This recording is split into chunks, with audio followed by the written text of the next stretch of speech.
Imagine if suddenly no one noticed you existed. That's what happened to this dude after he woke up as a ghost. Now he has to solve what happened to him and try to communicate to others. We start off with a bunch of people at a dinner table outside a house. They're celebrating. Nick, his mom, is giving a speech, and she mentions that Nick's dad is late. Nick stands and leaves the table. He goes to cut a cake, which has his face on it, then walks into the house, sits on a stool, and points a pistol at his face.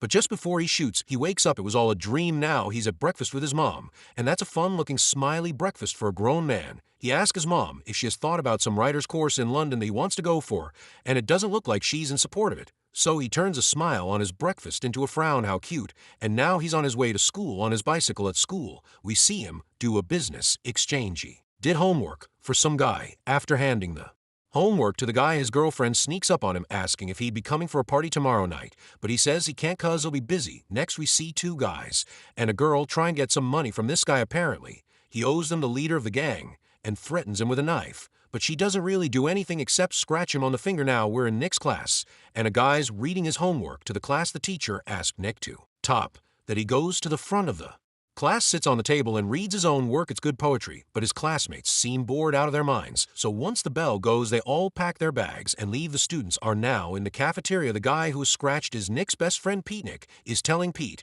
he needs to stand up for himself and not let people bush him around. Pete says he can't, so Nick goes to fight for his friend. He goes and pays off Pete's debt and then whispers in Annie's ear, "You are so broken, dude." Really thought he was going to get away with that. But Annie only gave it a few seconds, then attacked him, landing some punches on his face. Now two of them are waiting to see the principal, and are having a little heart-to-heart. She tells him he's not better than her because he sells essays. He admits that he's a hypocrite, and the principal comes and sends Annie home. Then he turns to Nick and tells him to stop wasting his time on lost souls like Annie Newton. She has no future. You don't let us down, he says, and Nick's only reply is, "Can I leave now?" Then we see Annie back home. Her stepmother hasn't made her brother dinner, so she confronts her about it. This causes an argument between her dad and stepmom, but Annie just goes upstairs and makes a sandwich for her brother Victor. Victor asks her if she'll be going out tonight, and she says yes. You can see the boys' mood change. Over at Nick's house, we see Pete arrive and tease him about getting beat up by a girl. Relatable. Pete now asks Nick about that same party, and Nick says he won't even be around by tomorrow. He'll be in London for the writers program. His mom doesn't even know, but he's going anyway. According to him, she's always trying to micromanage him and be on top of everything, but he's not going to let her have this one. Now we see Annie get in a car with her boyfriend Marcus, and they're off to rob a jewelry store. Annie smashes the glass, grabs some jewelry, runs back to the Mercedes which Marcus just stole, and he drives off. The next morning, Annie gets ready for school and is leaving with the bag. Marcus asks her to leave the bag with him, but she refuses and says he'll do nothing about it. But he actually does something. He takes his phone and puts a call through to the police. Oh, what a rat. At school, we see Annie take the bag and put it in her locker. When she closes her locker, she sees Pete giving her a stare down. A few minutes later, the cops show up, open her locker, find the jeweler in the bag, and take her away. She calls Marcus from the station and gives him the update. He asks if she has any idea how they found out, and she says she does, and she'll take care of it. Do you really anyway? After the call, she leaves the station ready to exert revenge on the person she's so sure read her out to the cops. Now we see Pete saying goodbye to Nick. They hug, and Nick goes home, where his mom has found out about his ticket to London. Apparently, the airline called to say that the time of his flight has been changed. She confront him about it. He apologizes and said he was trying to talk to her about it, but she notes that he has had the for weeks, so he was going to go no matter what she said. But she's shocked he was just going to leave without saying a word. She says she feels like she has been living with a stranger. Nick is now in his room, getting ready to leave. He takes a watch and puts it in his pocket. Then we see Pete walking pretty briskly, and boom, some guy comes and punches him from nowhere. It's Annie's guys. They take him to Annie. She thinks it's him who read her out, so she's beating him up, trying to get him to admit to something he didn't do. The torture is too much for him to bear, so he says he'll tell her. Who did it? Boy, who are you about to implicate? Now the answer is his best friend Nick. Well, you just have to understand his rationale. It's not like he's a snake or anything. He just expected that Nick would have left the country by now, and Annie would not have anybody to beat up. But unfortunately for everyone, Nick's flight got delayed. So he's at the party asking his girl if she wants to go to London. While they hang out, he throws her the ticket and tells her to have a good time. It would appear that his mom's little speech changed his mind, and he no longer wants to go. And you know, that isn't good news for anybody. He's walking back home when a car starts chasing him and then pushes him to a ditch. It's Annie and her boys there beating him up. Now Pete comes out of the car and tries to explain his rationale, but nobody's listening to him. And he now picks Nick up and asks him who's broken now, and he still answers, we all love a guy with some balls, don't we? Okay, that may have come out wrong. Anyway, Nick's balls are him a few more punches and a hard kick to the face. That kick kills him. So they go and dump his body in a hole. During the process, Nick's watch falls, but nobody notices it. I could forgive Pete before, but not now. How would you allow yourself to be part of that? He's your best friend, for crying out loud. Anyway, Annie goes home and confesses to Marcus. She tells him she clapped the guy who sold her out, and you can see the shock on Marcus's face because he knows for a fact that that was not the person who sold her out. He's now asking her why she came to him. I'm on parole, Annie. Why'd you come here? He asked, and sends her away. She feels betrayed.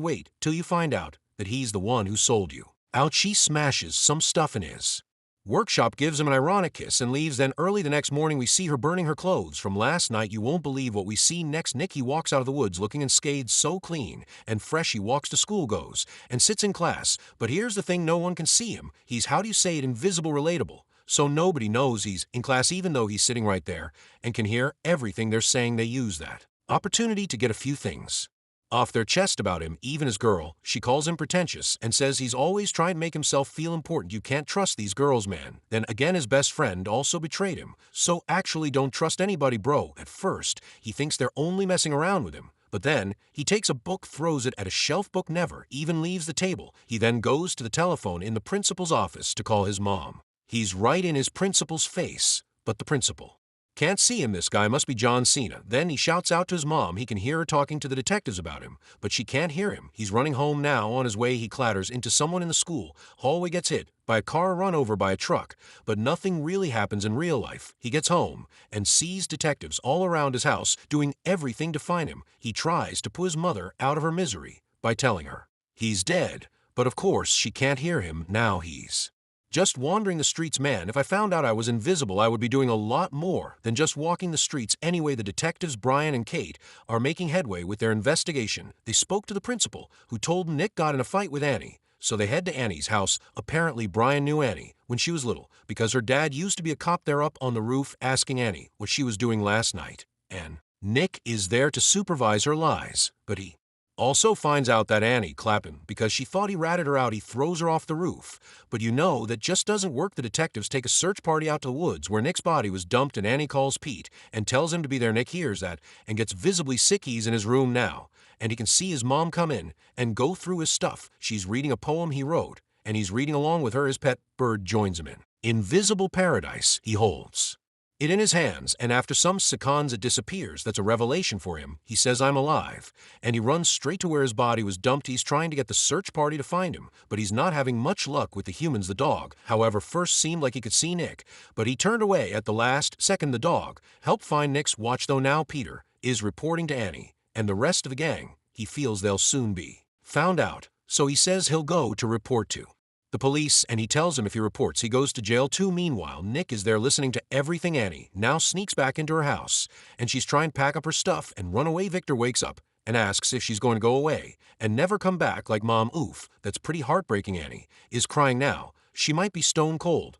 but she's soft when it comes to this boy. She tells Victor to never be like her. Excellent advice. Her dad walks into the room and tells her to leave, and she says cool, but if anything happens to her younger brother, she'd be back and she'd clap him. She leaves the house, and Nick does one of his monologues again, telling her a horrible family dynamic doesn't excuse anything. She has done the search in the woods intensifies. We can see chopper and ambulances. Now a professional says if Nick is alive out there, he has 2-3 days tops. Now we get a visual of Nick's body, and we see his fingers twitch. He's really alive. Detective Brian now goes to have a word with Marcus. He asks him if he was with Annie on Tuesday night, and of course he says yes. He then asks him if he was with her the night before when she robbed the jewelry store, and he said no, he knows nothing about that. Of course, Brian knows Marcus has been on parole for 8 months, but he doesn't stress that too much. He just drops his card and tells Marcus to call him if he sees Annie, because he wants to talk to her about a missing person at her school. Finally, Brian makes sure he lets Marcus know that he knows the exact brand of car that got stolen that same night the jewelry store was robbed. Nick is now telling his mom how he knows this won't change a thing for her because she always has everything under control. He's shouting at her, shaking her, scattering everything on her table, even throwing a chair through the window. But of course, none of that actually happens. A few moments later, his mom breaks down and starts crying. She's really weeping and calling out Nick's name. Pete is taking a walk under the rain when Marcus comes from nowhere, grabs him, and points a gun at his chest. Marcus tells Pete that he's being followed by the police, and he actually is as he takes him into the woods and Pete points to him,